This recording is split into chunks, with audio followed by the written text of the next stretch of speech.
देखो ए एक जैसे समझ लीजिए यहाँ पे सूरज है, घूम रहे हैं, तो पूरा राउंड कर लिया, 360 एंगल कंप्लीट हो गया, पूरा राउंड एक बार खत्म हो गया। कितना दिन लगता है उसमें? 365 डेज, एक साल बोलते हैं ना उसको। कैसे पता चला? जितना 360 डिग्री को हमने 365 से डिवाइड किया है, तो एक एक को हम एक एक दिन बोलते हैं। थोड़ा भारी पड़ रहा है थोड़ा सा समझने में। हाँ, एक एक दिन किसको बोलते हैं आप? पूरा राउंड खत्म करने में जितना समय लगते हैं उसको छोटा छोटा एंगल में हमने डिवाइड किया है, तो उसको बोलते हैं एक एक दिन।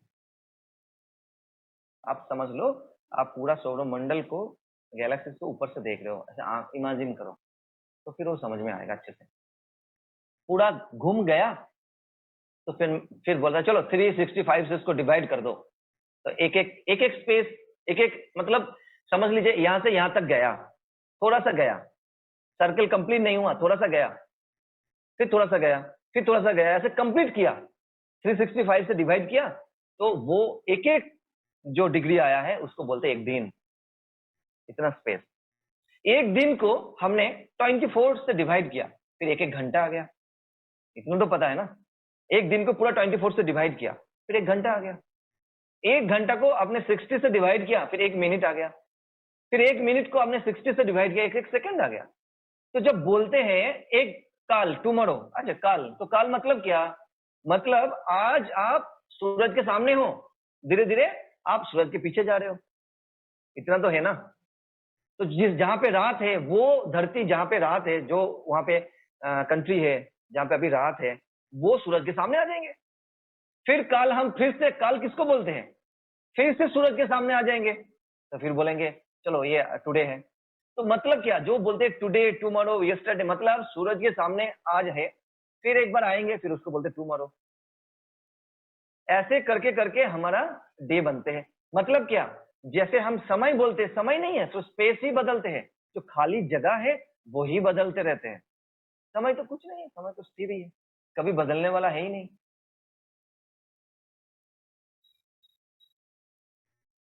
धरती देखो, चंद्रमा पृथ्वी अपने एक्सिस में भी घूमते रहते हैं, धरती को सेंटर करके भी घूमते रहते हैं, वो 29 डेज में घूमते रहते हैं।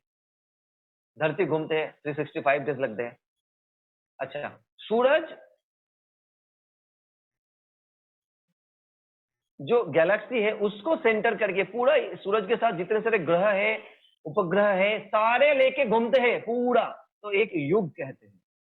तो देख के लगता है ये समय बदलता है, समय तो कभी नहीं बदलते, सिर्फ स्पेस ही बदलते रहते हैं।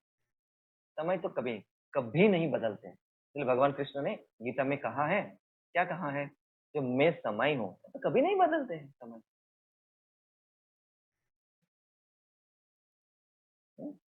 ये बहुत जानना जरूरी है ज्ञान को, फिर हम आगे की चर्चा कर सकते हैं। इसके साथ ये जुड़ा है, थोड़ा टेक्निकल बातें हैं, थोड़ा समझने में कठिन आ रहे हैं, फिर आप ग्रुप डिस्कस में समझना, फिर हम सवाल जवाब में भी हम डिस्कस करेंगे, अगर कुछ नहीं आते तो। आप अगर ऊपर से देखोगे ना तो पता चलेगा। जिसे समझ ले आपके हाथ में, मेरे हाथ में अभी आसपास में कुछ है नहीं, तो आपके हाथ में एक फुटबॉल है, तो फिर फुटबॉल के ऊपर में आप हो, तो एक मैं टॉर्च लाइट मार रहा हूं, ऐसे समझ लो। फुटबॉल घूम रहे, जहां पे टॉर्च लाइट पड़ रहे वहां पे जितने सारे जीव है, समझ लो ऐसा जीव है उसमें कुछ, तो वो बोले आज दिन है हमारा, पीछे में नहीं जा रहे उजाला, बोले रात है। फिर वो घूम रहे हैं, फिर सामने आ गए, फिर बोला आज दिन है। तो समय बदला क्या? नहीं बदला ना, वो जो स्पेस था, खाली जगह था, वो बदल गए। फिर फुटबॉल एक जगह में थे, वो घूमते रहे अपने एक्सिस में, फिर वहां यहाँ पे थे, यहाँ पे आ गया, तो मतलब स्पेस या एक जगह में थे और एक जगह में चेंज हो गया, है ना। तो बोले दिन दिन है, और ऐसे दिन होते होते 4 दिन हो गया, एक हफ्ता हो गया, एक महीना हो गया, मतलब यहाँ पे थे यहाँ पे आ गया, मतलब स्पेस बदल गया। समय तो कभी नहीं बदलते, स्पेस ही बदलते हैं। हाँ, हाँ, तो फिर आगे का, तो क्या देखा, समय कभी नहीं बदलते हैं, स्पेस ही बदलते हैं।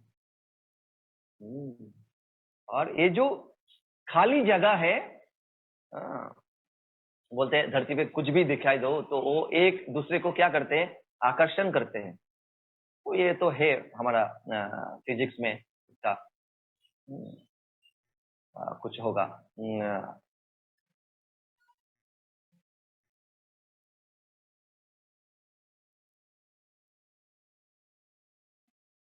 सारा सारा क्या है, स्पेस ही स्पेस है, सारे स्पेस ही स्पेस है।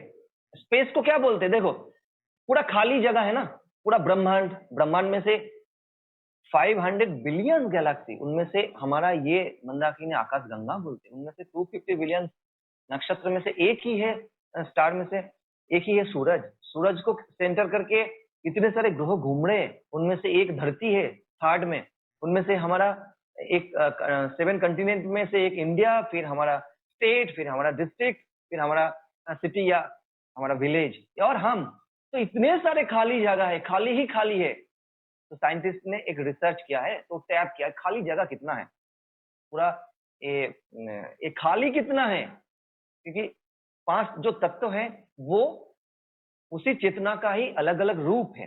तो ठीक है, अलग अलग रूप तो है, तो उसका रेशियो क्या है, तो देखा 99.99% खाली ही जगह है, स्पेस ही स्पेस है। हम हर एक चीज को तोड़ते गए, खाली ही खाली है, कुछ है ही नहीं। अपने शरीर को देखो, खाली ही खाली है, चारे पास में सब कुछ देखो, सब खाली है, देख के भरा हुआ लगता है, लेकिन अगर उसको देखोगे ना तो खाली ही खाली है। तो साइंस बोलते हैं ये सारे खाली है, ये आकर्षण करते हैं, आकर्षण की वजह से एक दूसरे को क्या है, बांध के रखा है, लेकिन यही है चेतना, इसी को कहते। तो हम लोग इस चेतना की सागर में तैर रहे हैं, और आसपास में कुछ भी देख रहे हो वो जीव ही जीव है। जैसे ये चेतना की सागर में सब कुछ तैर रहे हैं, जैसे समुद्र में सब कुछ तैरते हैं, मछली है, कुछ भी वो बहुत सारे प्राणी रहते हैं, बहुत सारे पेड़ पौधा रहते हैं अंदर में, छोटा छोटा पौधा रहते हैं, तो सब कुछ तैर रहे हैं। उसी तरीके से चेतना रूपी सागर में हम तैर रहे हैं, चेतना रूपी सागर में हम ही तैर रहे हैं, और जो भी कुछ है सारे जीव ही जीव है, निर्जीव बोल के कुछ है ही नहीं,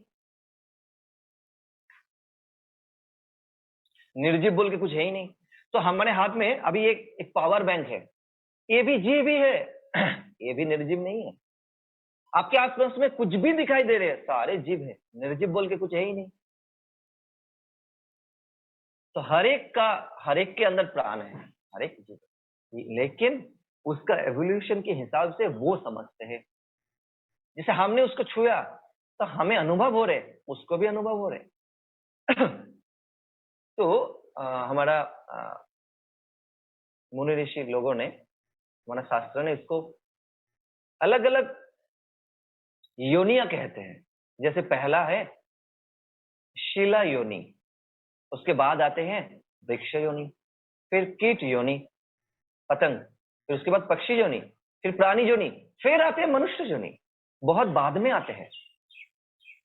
तो हम इवॉल्व होते होते आज यहीं पे पहुंचे, 1,84 योनि पार करके आके हम इस ब्रह्म ज्ञान के लायक बने हैं।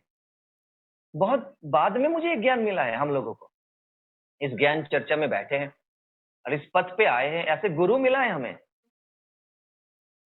1,84 योनि पार करके आके।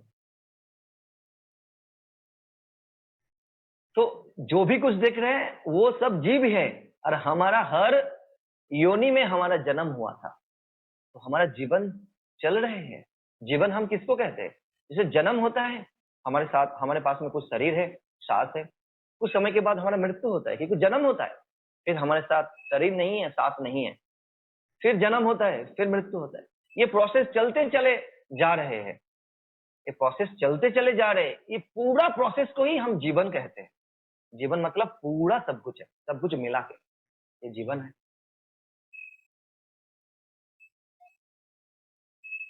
तो अगर आप हर जीवन को देखोगे तो 2 आयामों वाला जिंदगी जीवन हमें मिलेगा देखने में।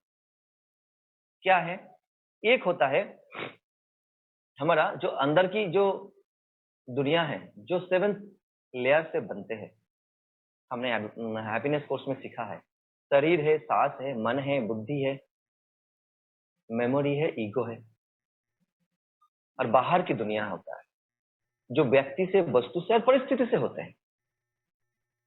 तो हम इवॉल्व होते होते आज यहीं पे पहुंचे हैं और होते गए।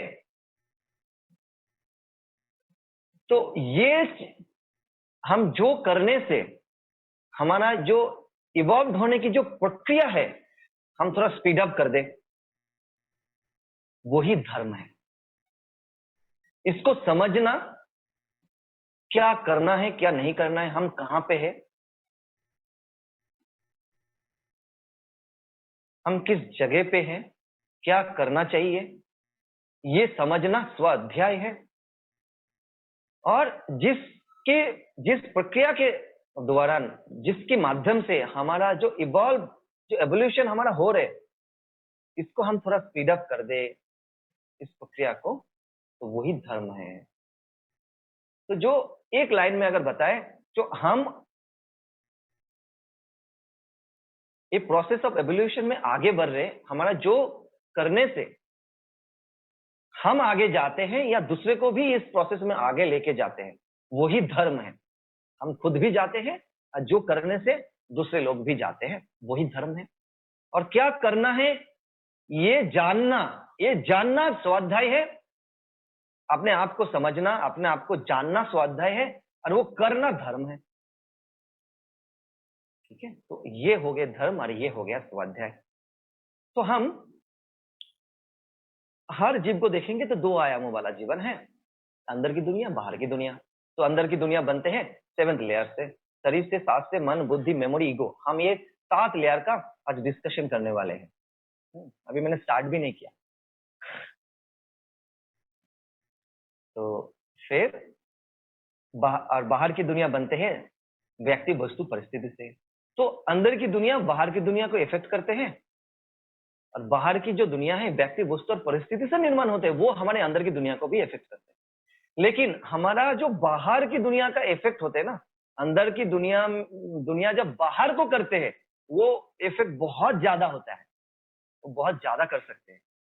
हमें इस प्रोसेस ऑफ एवोल्यूशन को अगर पकड़े, तो हम बाहर की दुनिया को हम बहुत ज्यादा हम प्रभावित कर सकते हैं, धर्म को अगर पकड़े। तो पहला क्या आता है? पहला आता है शरीर।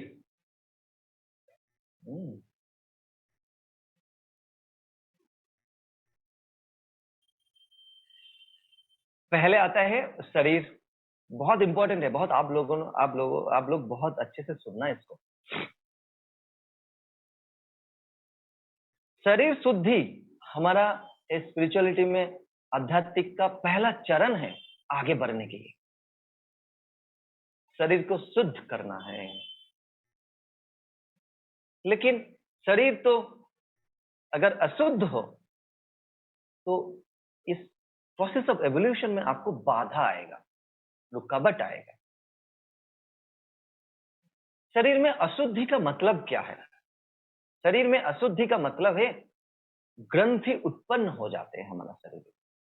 वो कैसे होता है ग्रंथि? जैसे कैसे? जैसे समझ लीजिए, आपको किसी ने कुछ बुरा भला कह दिया या गाली दे दिया, तो आपको गुस्सा आया, लेकिन वो गुस्सा आपने प्रकट नहीं कर पाया, कुछ किया नहीं, किसी को कुछ बताया नहीं, तो फिर वो गुस्सा क्या होगा? साइंस बोलते हैं हमारा बहुत सारे अच्छा सेल है, वो मर जाते हैं। बहुत सारे सेल है जो खत्म हो जाते हैं। गुस्से से हमारे शरीर में उष्णता पैदा होते हैं, और उष्णता के कारण बहुत सारे सेल मर जाते हैं, और हमारे शरीर में ग्रंथि के उत्पन्न हो जाते हैं। तो शरीर में अगर ग्रंथि हो, तो इस ग्रंथि को लेके हम ध्यान की गहराई में नहीं जा सकते। शरीर शुद्ध हो तो ही हम स्पिरिचुअलिटी में आगे बढ़ सकते हैं। बहुत बहुत इंपॉर्टेंट है।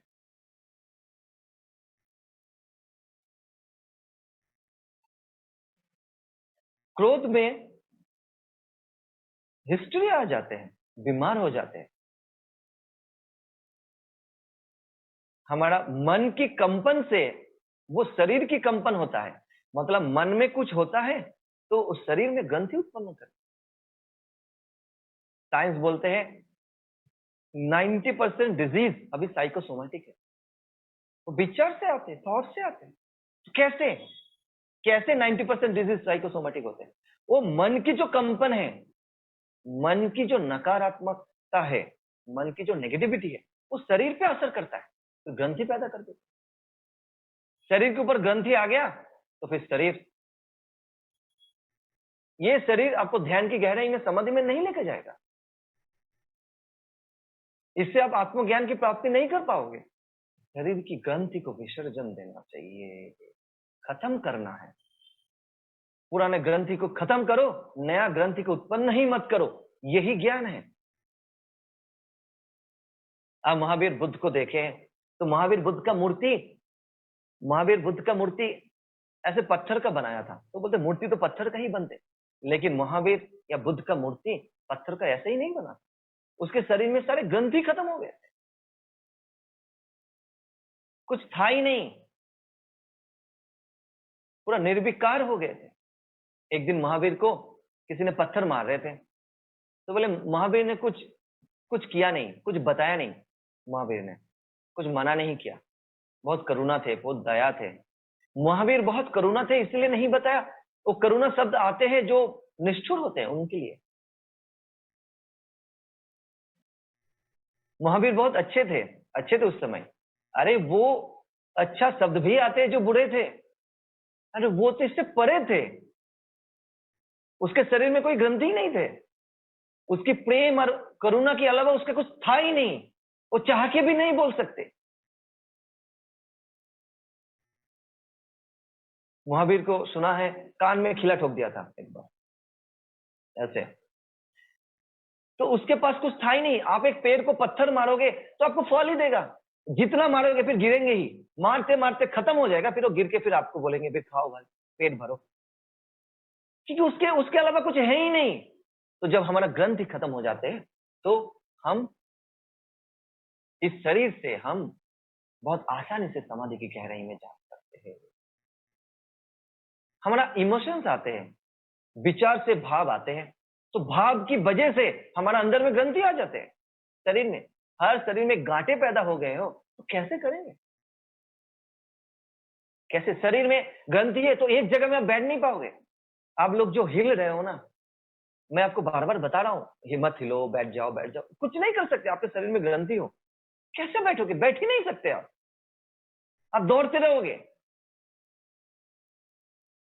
हाथ में से अंगूठी है ना, तो अंगूठी लेके ऐसे घुमाते रहोगे, क्या करो? बैठ ही नहीं सकते। ये आपकी गलती नहीं है, आपकी गुणों की गलती है। क्या करोगे आप? गुणों की वजह से आपके शरीर में गांठे पैदा हो गया, ग्रंथि आ गए।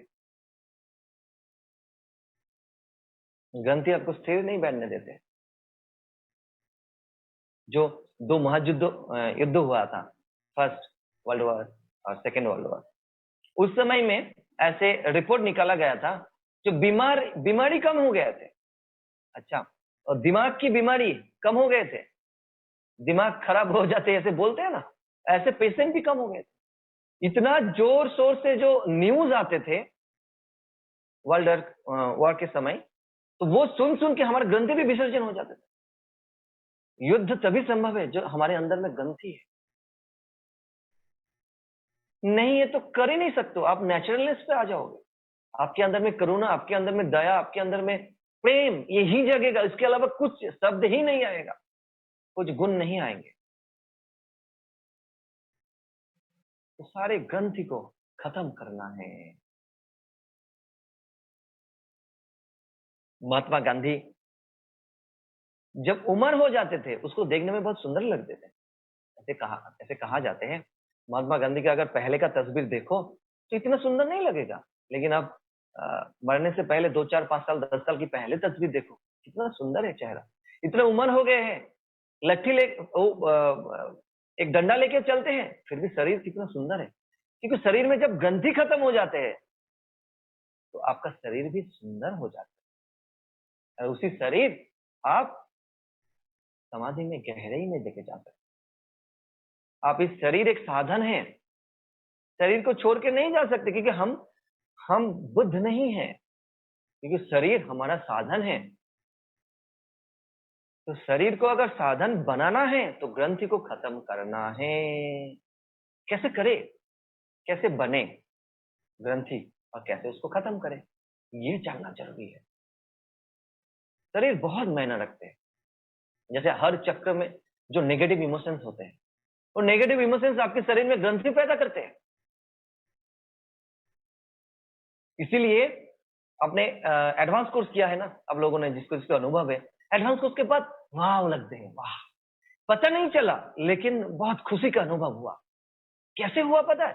आपके सारा ग्रंथि का विसर्जन हो जाता है हॉलो एंड एम्प्टी मेडिटेशन कर करके। बहुत कुछ होता है, उनमें से ग्रंथि भी विसर्जन हो जाता है। तो शरीर में ग्रंथि विसर्जन हो गया तो आप स्थिरता पे आ जाते हो, आपका मन शांत हो जाता है।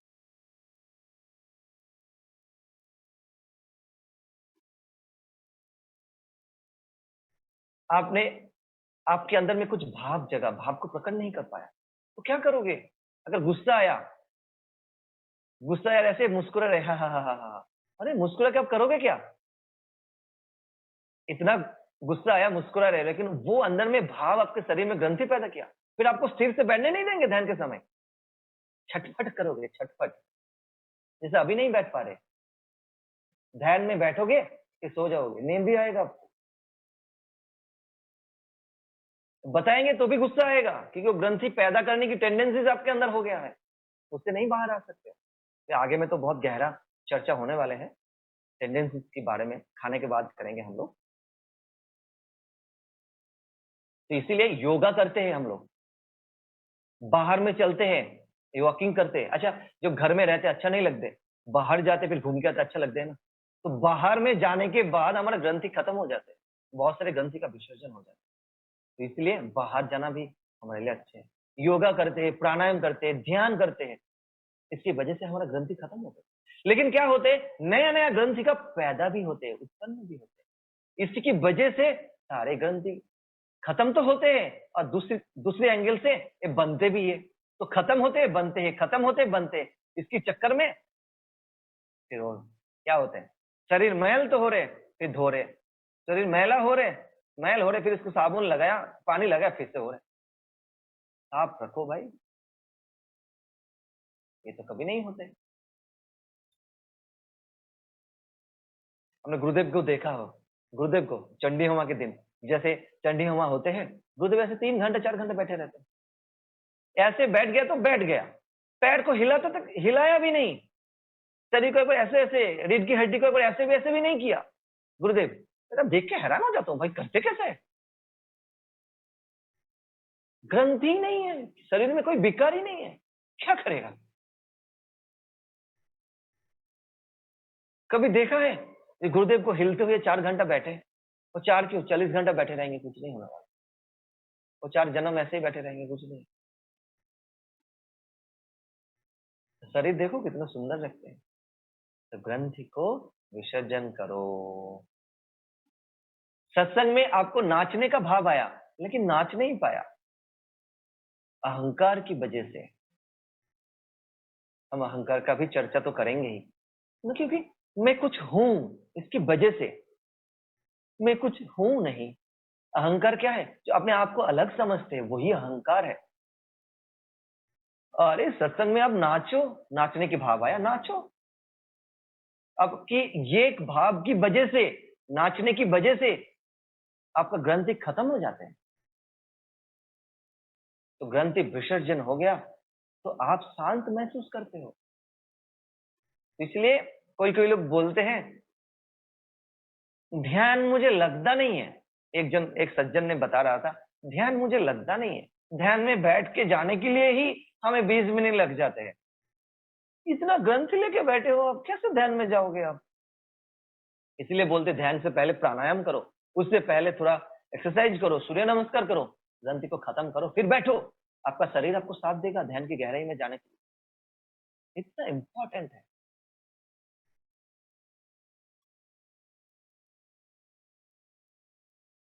मन की विकार से शरीर में ग्रंथि पैदा करते हैं, शरीर की ग्रंथि से मन को भी प्रभावित करते हैं। आपको कुछ बोलने का मन कर रहे, किसी को लड़ाई करने का मन हो रहा है, बुद्धि बोल रहे, भ्रष्ट हो रहे, वो भी ग्रंथि की ही वजह से है। एक दूसरे को प्रभावित करते रहते हैं। बोले चलो इसको थोड़ा चांटा लगा दूं अच्छे से, इसको थोड़ा डांट दूं, तो ये जो मन की भाव आया ना, ये भी वही शरीर की ग्रंथि भी इसको प्रभावित करते हैं। तो जब हम हरियम मेडिटेशन करते हैं, ग्रंथि खत्म हो जाता है। तो हरियम मेडिटेशन, योगा, प्राणायाम, डांस करना, ये सारे हमारा ग्रंथि को विसर्जन करते हैं। अच्छा फूड, सात्विक फूड, आप लोगों को पता ही है सात्विक फूड क्या है। ये हमारा ग्रंथि को खत्म करते हैं। ये सब करना चाहिए। नया ग्रंथि का उत्पन्न मत करो। कैसे? बोला नया ग्रंथि का कैसे भाई उत्पन्न नहीं करेंगे हम, कैसे करें? ये बहुत इंपॉर्टेंट बात। शरीर में ग्रंथि का पैदा कैसे होता है वो समझो। शरीर में ग्रंथि आते हैं, मन की भाव से आते हैं। मन में विचार आते हैं, हमारा भाव आते हैं। मन में विचार आते, बुद्धि उसी तरीके से निर्णय लेते। हमारे अंदर भाव आया, भाव जगे तो ग्रंथि आया। कैसे रोकोगे उसको? तो मन की परफेक्शन होना चाहिए, भाव की परफेक्शन होना चाहिए। तो मन की परफेक्शन से, भाव की परफेक्शन से हम अपने ग्रंथि को रोक सकते हैं।